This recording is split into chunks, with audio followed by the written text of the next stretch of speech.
തെമ്മാടി തമ്പുരാൻ ഭാഗം 3. രചന അവതരണം ദിവ്യരാജ്. നോക്കാമെന്നല്ല, നന്നാവണം. അറിയാലോ, അങ്ങട് ചെന്ന അതിനെ ഈടേക്ക് കൂട്ടണത്. അപ്പോ ഒരു കുറവും വരുത്തരുത്. അവനെ വാത്സല്യത്തോടെ തഴുകിയവർ. ശീലങ്ങളൊക്കെ പെട്ടെന്നൊന്നും എടുത്തു കളയാനൊക്കില്ലാലോ വല്യമ്മേ. ശ്രമിക്കാം. അവരുടെ മടിയിൽ നിന്ന് മെല്ലെ എഴുന്നേറ്റവൻ. അതുപോട്ടെ, ആ കുട്ടിയെ നിനക്കിഷ്ടാന്ന് പറഞ്ഞു. പക്ഷേ എന്ന് തുടങ്ങിയെന്ന് പറഞ്ഞില്ല. കുസൃതിയോടെ അവനെ നോക്കിയവർ. ഓ, അത്രയ്ക്ക് കാലപ്പഴക്കമൊന്നുമില്ല. ഒരു 2 മാസം മുന്നേ. എന്നും ആ ആലിൻ്റെ ചോട്ടിലും കവലയുടെ അടുത്തുള്ള പാലത്തിനടുത്തൊക്കെ വെച്ച് കാണുന്നവള് തന്നെ. അന്ന് ആരോ പറയണ കേട്ടു, കെട്ടിച്ചു വിട്ടവന് വേണ്ടാഞ്ഞ് തിരികെ കൊണ്ടുവന്ന് വിട്ടിരിക്കുവാന്ന്. കെട്ടിച്ചു വിട്ടവന് വേണ്ടെന്ന് തോന്നാൻ അത്രയ്ക്ക് മോശമാണോ ഇവള് എന്ന് തോന്നി. അതിനും കാരണമുണ്ടേ. എൻ്റെ കൂടെയുള്ളവന്മാര് ഓളുടെ പിന്നാലെ കുറേ നടന്നതാ. തിരിഞ്ഞു നോക്കിയിട്ടില്ല പെണ്ണ്. ആരും ഓളെക്കുറിച്ച് മോശമായിട്ടൊന്നും പറഞ്ഞു കേട്ടിട്ടുമില്ല. പിന്നെ കാണാനും സുന്ദരിയല്ലേ. ആരാ ഒന്ന് നോക്കാത്തെ. അപ്പോ ആരോ പറയാ ആ കുട്ടിക്ക് പഠിപ്പില്ല, പണമില്ല എന്നൊക്കെ പറഞ്ഞാത്രേ കൊണ്ടു കളഞ്ഞെന്ന്. പിന്നെ പിന്നെ ഓൾ അതുവഴി പോകുമ്പോഴൊക്കെ നോക്കാറുണ്ടായിരുന്നു. ഇടയ്ക്ക് 2 ദിവസം ഓളെ കാണാണ്ടായപ്പോൾ ഉള്ളിലൊരു പിടപ്പ് പോലെ. ഒരു വട്ടമെങ്കിലും ഒന്ന് കാണണമെന്ന് തോന്നി. ഓളുടെ വീടിന് മുന്നിൽ ചെന്ന് നിന്നു. വരാന്തയിൽ തൂണിൽ ചാരി വാടിക്കൊഴിഞ്ഞിരിപ്പുണ്ടായിരുന്നു. പനിയായിരുന്നെന്നാ തോന്നണേ. പിന്നെ പിന്നെ തോന്നി കൂടെ കൂട്ടിയാലോന്ന്. ചെറു ചമ്മലോടെ ചിരിച്ചവൻ. അമ്പടക്കേമാ, ഓളയും മനസ്സിൽ വച്ചിട്ടാപ്പോ നടന്നേ അല്ലേ? കളിയാക്കിക്കൊണ്ട് അവൻ്റെ തോളിൽ മെല്ലെ തട്ടിയവർ. മനസ്സിൽ വച്ചു എന്നുള്ളത് നേരാ. വൈകാതെ വല്യമ്മയോട് പറഞ്ഞുല്ലോ. കുസൃതിയോടെ അവരെ നോക്കിയവൻ. വല്യമ്മയോട് പറഞ്ഞുത്രേ. ചോദിച്ചപ്പോഴല്ലേടാ കള്ളത്തിരുമാലി പറഞ്ഞേ.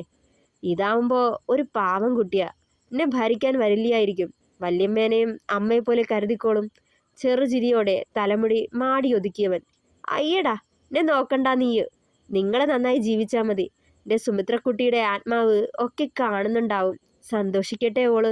കണ്ണു തുടച്ചുകൊണ്ട് പറഞ്ഞവർ. ഒന്നും മിണ്ടിയില്ലവൻ.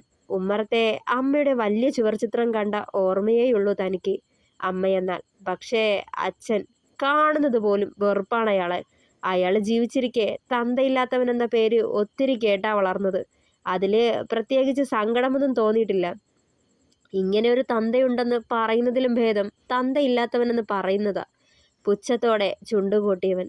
കയ്യിൽ കരുതിയ വില കൂടിയ സിഗരറ്റിന്റെ ലൈറ്റർ തെളിച്ചു പിടിച്ച് കത്തിച്ച് പുകവലിച്ച് കയറ്റാൻ തുടങ്ങിയപ്പോൾ, അമ്പിളിയെ, കടയടയ്ക്കണില്ലേ മോളെ? ഇന്ന് വൈകിയല്ലോ. 6 മണിയായിട്ടും കടയടിക്കുന്നില്ല എന്ന് കണ്ട് അടുത്തുള്ള പലവ്യഞ്ജന പീടിക നടത്തുന്ന രാമുവേട്ടനൊന്ന് തല പുറത്തേക്കിട്ട് ചോദിച്ചു. ആ, പൂവാ രാമുവേട്ടാ. 4 കുട്ടികളുടെ യൂണിഫോം തയ്ച്ചൊതുക്കാനുണ്ടായിരുന്നു. നാളെ തന്നെ കൊടുക്കാമെന്ന് പറഞ്ഞിരുന്നേ. ആശേച്ചിക്ക് പനിയാ, അതാ വരാത്തത്. ആളിവിടെ ഇല്ലാണ്ടായപ്പോ ഒറ്റയ്ക്ക് പറ്റണില്ലേ, അതാ. തിടുക്കത്തിൽ തയ്ച്ചു വെച്ച തുണികളൊക്കെ മാറ്റിവെച്ച് കുടയും ബാഗും എടുത്ത് കടയും പൂട്ടി ഇറങ്ങിയവൾ. കുറേ നടക്കാനില്ലേ കുട്ടിയെ? ഒരു ഓട്ടോയ്ക്ക് പൊയ്ക്കൂടെ? മഴയും വരണുണ്ട്, അയാൾ സ്നേഹത്തോടെ പറഞ്ഞു. ഏയ് വേണ്ട രാമുവേട്ടാ. വേഗത്തിൽ നടന്നാൽ 10-20 മിനിറ്റ് കൊണ്ട് എത്തും. ഓട്ടോയ്ക്കാണേൽ 100 രൂപ ചോദിക്കും. ചിലരൊക്കെ തോന്നണ പോലെയാ. പറഞ്ഞുകൊണ്ട് വേഗം റോഡിലേക്ക് ഇറങ്ങി. പൂവാട്ടോ രാമേട്ടാ. അയാളെ നോക്കി കൈയെടുത്ത് കാണിച്ച് ബാഗും തോളിലിട്ട് വേഗം നടന്നു. ഇരുട്ട് വ്യാപിച്ചു തുടങ്ങിയിരുന്നു. ഒപ്പം നല്ല മഴക്കോളും. ചെറിയൊരു ഭയം തോന്നിയിട്ടും മുന്നോട്ട് നടന്നവൾ. കാവിനടുത്തൂടെയാ പോവേണ്ടിയേ. ഈ അസമയത്ത് ആരും ആ വഴി പോവില്ല. അന്ന് ആളെന്നെ തടഞ്ഞു നിർത്തിയ പിന്നെ ആലിൻ ചോട്ടിലോ പാലത്തിലൂടെയോ പോവില്ല. ആളെ കാണുമ്പോഴേ വല്ലാത്ത പിടച്ചില്ല. ഇനിയും അന്നത്തെ പോലെ തടഞ്ഞാലോ? നാട്ടാര് ഓരോന്നും പറയില്ലേ എന്നൊക്കെയുള്ള ആധി. കാവിനടുത്തൂടെ പായവേ നെഞ്ചിടിപ്പ് വല്ലാതുയർന്നു അവളിൽ. റോഡിന്റെ വലതുവശത്ത് വലിയൊരു ചാനലാണ്. എങ്ങാനും കാല് തെറ്റിയാൽ കുത്തി ഒഴുകുന്ന ചാനലിലേക്ക് വീണത് തന്നെ. മഴയായത് കാരണം ഡാമിലെ വെള്ളം തുറന്നു വിട്ടിട്ടുണ്ട്. ഇപ്പോ 2 ദിവസമായിട്ട് ചാനലിൽ നല്ല വെള്ളമുണ്ട്.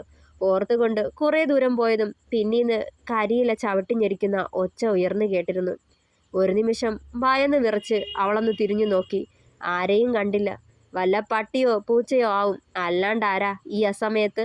ഓർത്തുകൊണ്ട് മുന്നോട്ട് നടന്നു. കാവിലെ ആൽത്തറയിൽ നിറയെ ദീപം കത്തിച്ചു വെച്ചിട്ടുണ്ട്.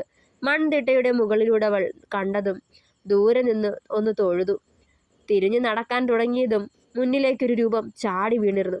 അമ്മേ, ദേവി! ഒരു നിലവിളിയോടെ മുന്നോട്ടോടിയതേ ഉച്ചയ്ക്ക് പെയ്ത മഴയിൽ വെള്ളം കെട്ടി വഴുക്കിയ ചെളിയിൽ ചവിട്ടി തെന്നി അപ്പുറത്തെ ചാനലിലേക്ക് വീഴാൻ തുടങ്ങിയവൾ. എൻ്റെ ദേവി! അറിയാതൊരു നിലവിളി ചുണ്ടുകളിലൂടെ പുറത്തേക്ക് വന്നതേ പരുപരുത്ത ഒരു കൈ അരയിലൂടെ ചുറ്റിപ്പിടിച്ചതും എടുത്തുയർത്തിയതും അറിഞ്ഞ പോലെ തോന്നിയിട്ട് കണ്ണൊന്ന് തുറന്നവൾ. പാതി തുറന്ന ഷർട്ടിനുള്ളിലെ വെളുത്ത നെഞ്ചിലായി പച്ച കുത്തിയ തൃശൂലവും ഡമരുവും കണ്ടെന്ന് മുഖമുയർത്തി നോക്കിയവൾ. ഈ നേരം കൊണ്ട് അടുത്തു നിന്ന മരത്തിലേക്ക് അവളെ ചോർത്തു പിടിച്ചിരുന്നു രുധിൻ. അമ്പിളിയുടെ ഉടലും ഉയരും വിറച്ചു പോയിരുന്നു. കിതപ്പേറി വന്നു. ഇത്രയും തൊട്ടടുത്ത് അവൻ്റെ ഹൃദയമിടിപ്പിന് പോലും കേൾക്കാൻ പാകത്തിന് അവനെ കണ്ട് അവളുടെ വെള്ളാരം കണ്ണുകൾ മിഴിഞ്ഞുപോയി. അവനെ തന്നെ തുറിച്ചു നോക്കി നിന്നു പോയവൾ. എന്താടി, പേടിച്ചോ നീ? ഗൗരവത്തോടെയുള്ള അവൻ്റെ ചോദ്യത്തിന് യാന്ത്രികമായ അതേന്ന് തല ചലിപ്പിച്ചവൾ. എന്നെ കാണാണ്ടിരിക്കാനാണോ ആലിൻ ചോട്ടിലൂടെ വരാണ്ട് ഈ വഴി പാത്തും പതുങ്ങി വന്നു പോണത്? പ്രതീക്ഷിക്കാതെ വന്ന അവൻ്റെ ചോദ്യം കേട്ടതേ മുഖം താഴ്ത്തിക്കളഞ്ഞു. അതാണല്ലോ സത്യം. ഈ ഒരാൾക്ക് മുഖം കൊടുക്കാണ്ടിരിക്കാനാ ഈ വഴി പോണത് ഓർത്തുപോയവൾ. പറയടി പൂച്ചക്കണ്ണി, ആണോന്ന്? അവൻ അലറി വീണ്ടും. ഉമിനീരിറക്കിക്കൊണ്ട് അതേ എന്ന് തലയാട്ടി. എന്തേ, നിനക്കെന്നെ ഇഷ്ടാവാഞ്ഞിട്ടാണോ? കുറച്ച് കനത്തിലത് ചോദിച്ചതേ ഭയം കാരണം ഹൃദയമിടിപ്പ് വല്ലാണ്ടുയർന്നു അവളിൽ. ഇല്ലെന്ന് തലയാട്ടിയവൾ. എങ്കിൽ പിന്നെ എന്തിനാ ഒളിച്ചു നടക്കണേ? വീണ്ടും ഒച്ചയെടുത്തവൻ. എനിക്ക് പേടിയായിട്ടാ. വിറയോടെ പറയവേ തോളിലെ ബാഗിൽ പിടിയമർത്തിയിരുന്നു ഒരു ധൈര്യത്തിനെന്ന പോലെ. എന്നെയോ?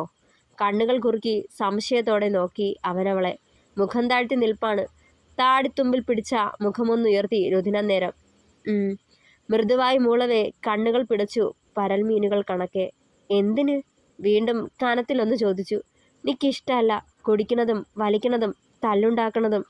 വിറയോടെ അവൻ്റെ മുഖത്ത് നോക്കാൻ കൂടി പേടിച്ച് പെണ്ണത് പറയുമ്പോൾ പൊട്ടിയ ചിരി കടിച്ചു പിടിച്ചു രുധിൻ. ആഹാ, അപ്പോ നിനക്കെന്നെ ഇഷ്ടമല്ലെന്ന് അല്ലേ? അവളെ കൂർപ്പിച്ചു നോക്കിയതിനൊപ്പം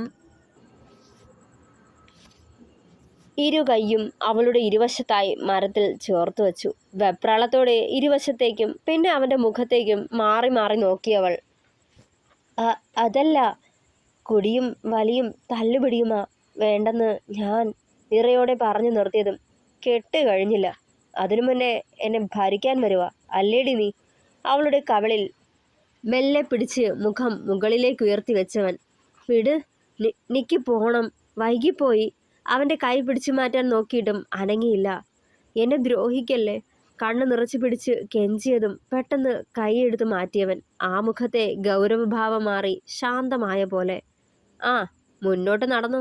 വീട് വരെ ഞാനും പിന്നാലെ വരാം. അവളുടെ അടുത്ത് നിന്ന് മാറിയതും അത്രയും പറയേണ്ട താമസം എന്ന പോലെ ഇത്തിരി വേഗത്തിൽ ഓടി നടക്കാൻ തുടങ്ങിയവൾ. പിന്നെ എന്നെ അത്രയ്ക്ക് പേടിക്കൊന്നും വേണ്ട. അത്രമാത്രം ഭീകരനൊന്നുമല്ല ഞാൻ, കേട്ടോ പെണ്ണെ? പിന്നിൽ നിന്നുള്ള അവൻ്റെ വിളിച്ചു പറയൽ കേട്ട് ചിരി വന്നെങ്കിലും അത് കടിച്ചമർത്തി അമ്പിളി. ഇനി ഇതിൻ്റെ പേരിൽ എന്നെ വേണ്ടെന്നെങ്ങാനും പറയോ പെണ്ണേ നീ? വളവ് തിരിഞ്ഞതും ആളുടെ ഒച്ച തൊട്ട് പിന്നിലെത്തിയിരുന്നു. ഒന്നും മിണ്ടാതെ പോയതും കൈത്തണ്ടയിൽ പിടിച്ചു വലിച്ചിരുന്നവൻ തിരിഞ്ഞു നോക്കുന്നതിന് മുന്നേ മുഖമ വിരുമാറിൽ അമർന്നിരുന്നു. ആദ്യമായി അറിയുന്ന ആണൊരുത്തൻ്റെ നെഞ്ചിൻ്റെ തണലും ചൂടും പരവേശവും നിറച്ചവളിൽ. തുടരും. പ്രിയപ്പെട്ടവരെ, അഭിപ്രായങ്ങൾ കൂടി പറയണേ. നിങ്ങൾക്കൊക്കെ തെമ്മാടി തമ്പുരാനെ ഇഷ്ടമായോ? തുടർന്നും അഭിപ്രായങ്ങൾ പറയുക, എന്നാലേ ഞാൻ അടുത്ത പാർട്ട് വേഗം കൊണ്ടുവരുള്ളൂ കേട്ടോ. താങ്ക്